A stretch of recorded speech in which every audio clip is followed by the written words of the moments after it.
राधे राधे दोस्तों। आज मैं वृंदावन जा रही हूँ। फाइनली इतनी प्रार्थना करने के बाद ये दिन आ ही गया था। मैं सुबह सुबह उठकर अपने मंदिर की सारी पूजा कर कर सीधा वृंदावन के लिए निकल गई थी। मेरे साथ सुनील थे और मेरे जीजू। भव्या तो बहुत परेशान हो गई थी। थोड़ी सी दूर चल के बोलने लगी कि वृंदावन कब आएगा, वृंदावन आ गया है। और मैं तो अपनी मस्ती में खुद ही खुश थी, बहुत खुश थी मैं उस दिन। भव्या बाहर देखती देखते देखते देखते बस यही देखते रही कि बोर्ड कब आएगा वृंदावन का। मैंने उसको बोला था कि वी से लिखा होगा वृंदावन, तो वो वी वाला बोर्ड ही ढूंढ रही थी। तब से बहुत परेशान थी और हमको पहुंचना था जल्दी, क्योंकि सुबह 8 साढ़े 8 बजे से लेकर और 12:30 बजे तक ही बांके बिहारी जी के दर्शन होते हैं। फाइनली हम वृंदावन के बहुत पास पहुंच गए थे। 7.9 किलोमीटर दूर रह गया था वृंदावन। और मुझे इतना अच्छा लग रहा था क्योंकि इतने दिनों के बाद मेरा वृंदावन जाना हो रहा था। मैं लास्ट ईयर गई थी 9 फरवरी पे। ये बोर्ड मेरा फेवरेट है, पता है क्यों? क्योंकि मुझे इस बोर्ड को हमेशा देख के लगता है कि जैसे वृंदावन आ ही गया है। इतना सुंदर इन्वायरमेंट है ना वहाँ का, इतना अच्छा इन्वायरमेंट है कि मेरा जब भी मुझसे कोई पूछता है कि कहाँ जाना है तो मैं हमेशा बोलती हूँ वृंदावन। और इतनी मुझे खुशी थी कि वृंदावन एंटर करते ही मुझे मेरी आंखों में जैसे पानी आ गया था, क्योंकि मुझे इतने दिन बाद बांके बिहारी जी के दर्शन करने को मिल रहे थे। बांके बिहारी जी के यहाँ इतनी भीड़ रहने लगी है कि जाना इतना आसान नहीं हो पाता है बच्चों के साथ। पर जैसे तैसे जब भगवान ने बुलाया तो तभी वहाँ वृंदावन में कोई जा सकता है, ऐसा बोलते हैं। राधा रानी की कृपा से मैं उस सुंदर पावन धरती पर पहुँच ही गई थी। वहाँ का एक एक पेड़, थोड़ी बहुत जो वहाँ पे मतलब जो धूप भी निकली हुई थी ना, वो भी इतनी प्यारी मुझे लग रही थी, क्योंकि बहुत मुश्किल से मुझे दर्शन मिलने वाले थे बांके बिहारी जी के। और भव्या को जब दिखाई दिया वी वाला बोर्ड तो वो और भी खुश हो गई थी। यमुना जी के बहुत ही सुंदर दर्शन हुए मुझे स्टार्टिंग में ही, जब परिक्रमा मार्ग शुरू होता है शुरू से, जब हम नोएडा से और वृंदावन में एंटर करते हैं तब। जाते ही हमने दर्शन किए बांके बिहारी जी के। वहाँ वीडियो तो अलाउड नहीं है। उसके बाद हम गए राधा वल्लभ जी। दर्शन बहुत आराम से हो गए थे, ज़्यादा भीड़ भी नहीं थी। कृपा करी राधा वल्लभ जी ने और हम वहाँ से निकल कर चलने लगे अपने होटल रूम की तरफ।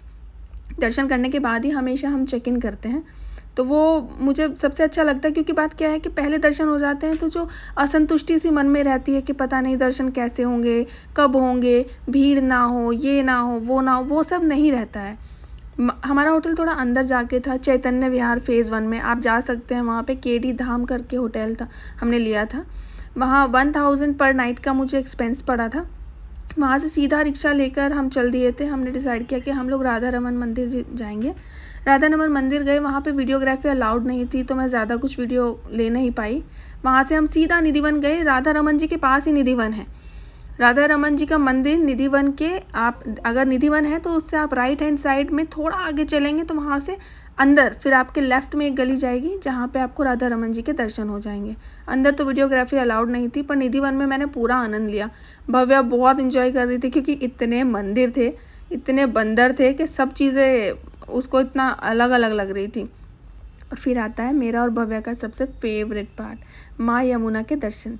हम हमेशा यहाँ बोट पे जाते हैं, हमेशा ही जाते हैं ऑलमोस्ट। जितनी बार भी मैं वृंदावन गई हूँ वहाँ पे मैं हमेशा बोटिंग करती हूँ, वहाँ माँ यमुना के दर्शन करती हूँ, जल लेती हूँ अपने ऊपर, अपने जो मेरे फैमिली मेम्बर्स हैं सबके ऊपर मैं जल डालती हूँ ताकि हम पवित्र हो सकें। क्योंकि माँ यमुना यम की पुत्री थी और वो जितने भी आपके बॉडी में स्किन पार्ट्स में जो भी एलर्जीज़ होती हैं उनको सबको दूर करती हैं। तो इसलिए आप लोग वृंदावन कभी आएँ तो माँ यमुना जो है उनके जल से स्नान कर सकें तो बहुत अच्छा है, वरना छिड़काव तो ज़रूर कीजिएगा। ये वाला पार्ट ये केशी घाट है। थोड़ा सा आगे चल के कदम का पेड़ है जहाँ पे जो कृष्ण भगवान है उन्होंने गोपियों के वस्त्र चुराए थे, तो यही वो घाट है। वहाँ पर आप अपनी मन्नत की चुनरी भी बांध सकते हैं। होली का माहौल था क्योंकि बसंत पंचमी के बाद से ही वृंदावन में होली स्टार्ट हो जाती है। तो मैंने बहुत होली खेली थी। बोट पे ही कुछ लेडीज़ डांस कर रही थी, बहुत हैप्पी थी, वो गुलाल लगा रही थी, तो उन्होंने मुझे भी गुलाल लगाया था। मैंने बहुत इन्जॉय किया। माँ यमुना के चरणों पे अपनी हाजिरी लगाने के बाद मैंने डिसाइड किया कि अब मैं भी थोड़ा सा डांस कर लेती हूँ। पर क्योंकि भव्या तो सबका मन मोह लेती है। उन आंटी ने, जितने भी आंटियाँ वहाँ डांस कर रही थी, उन्होंने सब ने गुलाल लगाने के बाद बेटी के साथ मेरी बहुत डांस किया। भव्या वो सो कन्फ्यूज़ कि ये है कौन, बहुत कन्फ्यूज थी Bhavya, and she was very shy also. और भव्या के बहुत ज़िद करने पर हमने ये मंजीरे शायद बोलते हैं इनको, मुझे पता नहीं है क्या है, ये लिया था। और जैसे जैसे आंटी डांस कर रही थी वैसे वैसे भव्या इनको बजा रही थी और वो आंटी डांस कर रही थी। उनको बहुत पसंद आई भव्या। जब हम बोट से उतरे थे उसके बाद भी उन्होंने बहुत टाइम तक भव्या के साथ बात की थी। यहाँ पे आपका एक्सपेंस ऐसा पड़ जाता है मुझे एक राउंड लगाने का केशी घाट से, और ऐसा 1 किलोमीटर तक आप अंदर जाके और फिर वापस आते हैं, तो वो मुझे पड़ा था 300 रुपीज़। हम 3 लोग थे, 4 लोग, 300 रुपीज़ में मुझे ये पूरा पड़ गया था। और बहुत आराम से उन्होंने हमें यात्रा कराई। भगवान जी जो माँ यमुना है उनके दर्शन अच्छे से मुझे हुए, बहुत मुझे अच्छा लगा।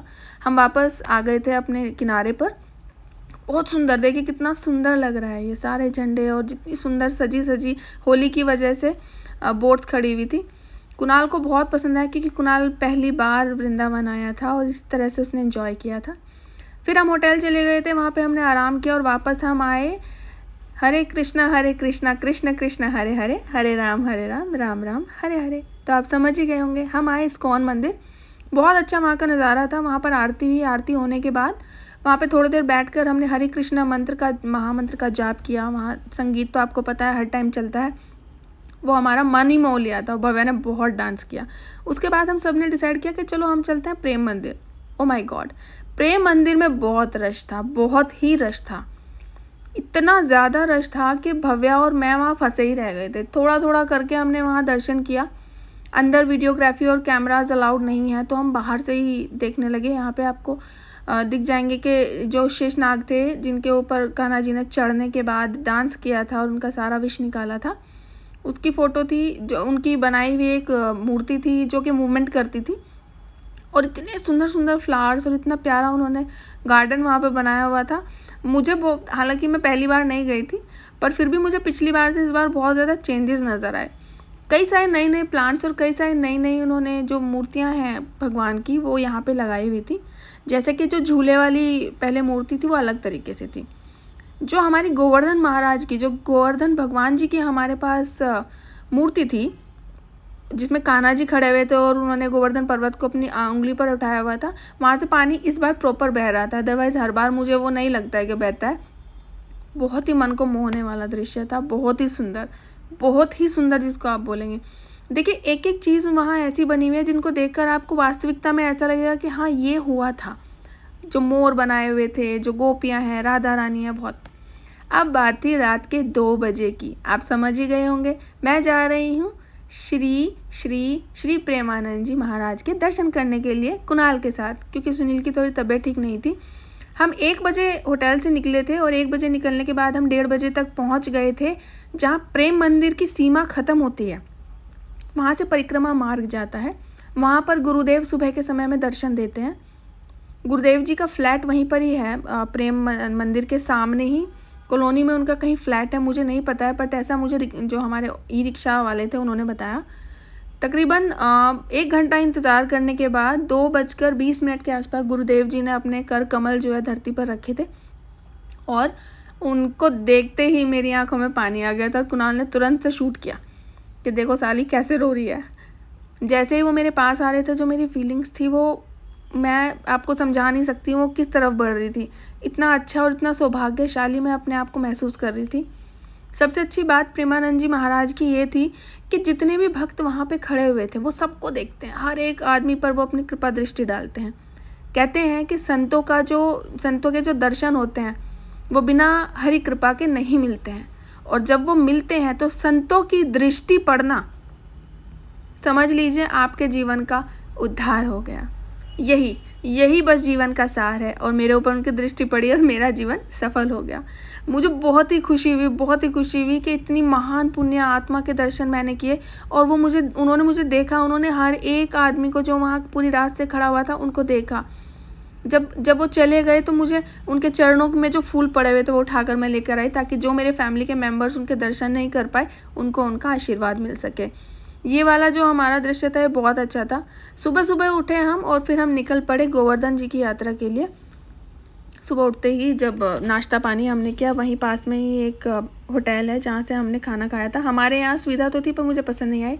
अनफॉर्चुनेटली सीट बेल्ट नहीं लगाई हुई थी तो पुलिस ने हमें रोक लिया था और हमारा फ़ाइन लगने वाला था, पर हम बच गए। राधा जी की कृपा से उन्होंने हमें छोड़ दिया और हम चलने लगे गोवर्धन जी की तरफ। हम गोवर्धन जी पहुंच गए थे। वहाँ पर जाके परिक्रमा होती है 21 किलोमीटर की। जब आप गोवर्धन जी में एंटर करते हैं तो वहीं पे आपकी गाड़ी को रोक लिया जाता है और फिर वो आपको ई रिक्शा से बोलते हैं क्या, परिक्रमा कीजिए। सेम हमने किया, हम वहाँ रुके, सबसे पहले हमने वहाँ पर ब्रेकफास्ट किया। ब्रेकफास्ट के बाद हमने जो छोटा मोटा खाना होता है वो खाया, और उसके बाद हम श्री श्री श्री गोवर्धन जी पर्वत की परिक्रमा करने के लिए ई रिक्शा में चले।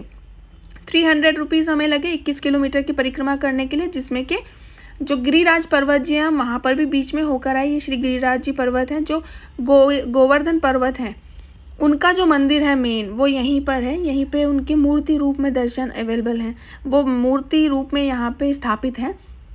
तो आप जब भी आएँ तो आप अपने रिक्शा वाले को बोलिए कि मुझे गिरिराज जी महाराज जहाँ पर हम घर बनाते हैं वहाँ पर जाना है। यहाँ आप घर बना सकते हैं, जो घर आप बनाते हैं पत्थरों से, यहाँ पे बोलते हैं जो भी आकर यहाँ घर बनाते हैं उनका खुद का रियल घर थोड़े ही दिन में बन जाता है।